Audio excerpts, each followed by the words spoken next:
వీక్షకులందరికీ కూడా వసంత పంచమి శుభాకాంక్షలు. ఈరోజు ఒక ఆనందకరమైన విషయాన్ని మీతో పంచుకోబోతున్నాను. మన మొగిలిచెల్ల అవధూత శ్రీ దత్తాత్రేయ స్వామివారి చరిత్ర మీ అందరికీ సుపరిచితమే. ఆ మహనీయుని చరిత్ర మీ అందరికీ అందించిన తరువాత ఎందుకో నా మనసులో పూర్తి స్థాయిలో శ్రీ స్వామివారి చరిత్రను మీతో పంచుకోలేదు అని అనిపించింది.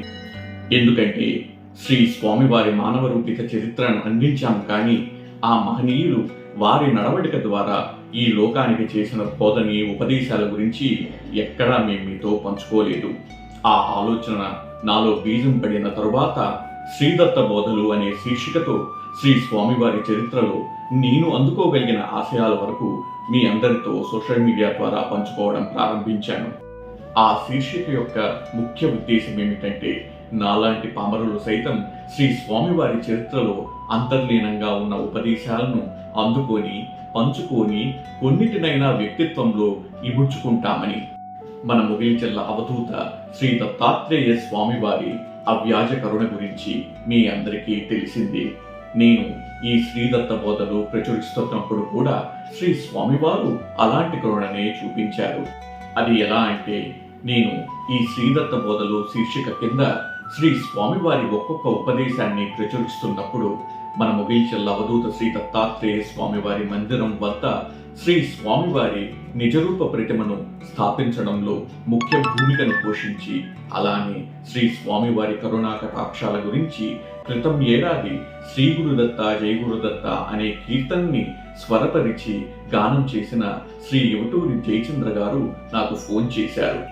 వారు నాతో, కౌశిక్ గారు, మీరు మన శ్రీ స్వామివారి చరిత్రలో నిగూఢంగా ఉండే ఉపదేశాలని భక్తులకు చేరవేయడంలో చేస్తున్న ప్రయత్నం మంచిదే, కానీ అవి ఉపదేశాలు అనడానికి ఒక ప్రామాణికం ఉండాలి కదా. అలానే మన శ్రీ స్వామివారి సాధన మరియు జీవన గమనం తెలియని వారికి కూడా ఈ ఉపదేశాలు చేస్తున్న మన శ్రీ దత్తాత్రేయ స్వామివారు కూడా సద్గురువే అని చెప్పడానికి కూడా ప్రామాణికం ఉండాలి కదా అని అడిగారు. నిజమే, జయచంద్ర గారు చెప్పినంత దూరం నేను ఆలోచించలేకపోయాను. అప్పుడు జయచంద్ర గారే దానికి సమాధానం చెప్తూ, చూడండి, మీరిప్పుడు ప్రచురిస్తున్న శ్రీ స్వామివారి బోధలన్నీ కూడా అనాదిగా సదాశివుని దగ్గర నుంచి సనాతన ధర్మంలో ఉన్న ప్రతి సద్గురువు బోధించేవే అని చెప్పడానికి గురుగీత మొదలుకొని మరెన్నో సద్గ్రంథాలలో శ్లోకాలు మరియు ఋషివాక్యాలు ఉన్నాయి. వాటిని మీరిప్పుడు ప్రచురిస్తున్న ఉపదేశాలకు కనుక జోడిస్తే మనం చేస్తున్న ప్రయత్నానికి ఒక పూర్ణత్వం వస్తుంది అని చెప్పారు.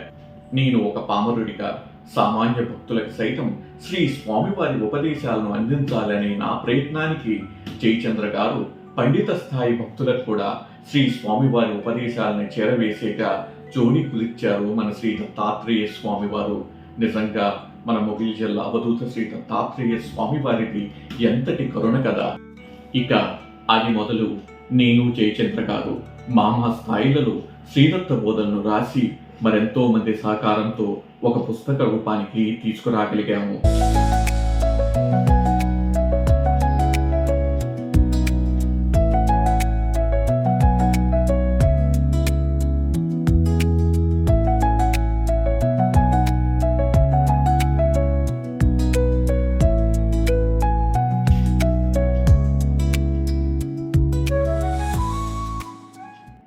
ఈ రోజు నుంచి ఈ పుస్తకం మన మొగిలిచెల్ల అవధూత శ్రీ దత్తాత్రేయ స్వామివారి మందిరం వద్ద సామాజిక మాధ్యమాలలో మరియు కింద ఇచ్చిన నెంబర్ల ద్వారా లభ్యమవుతుంది.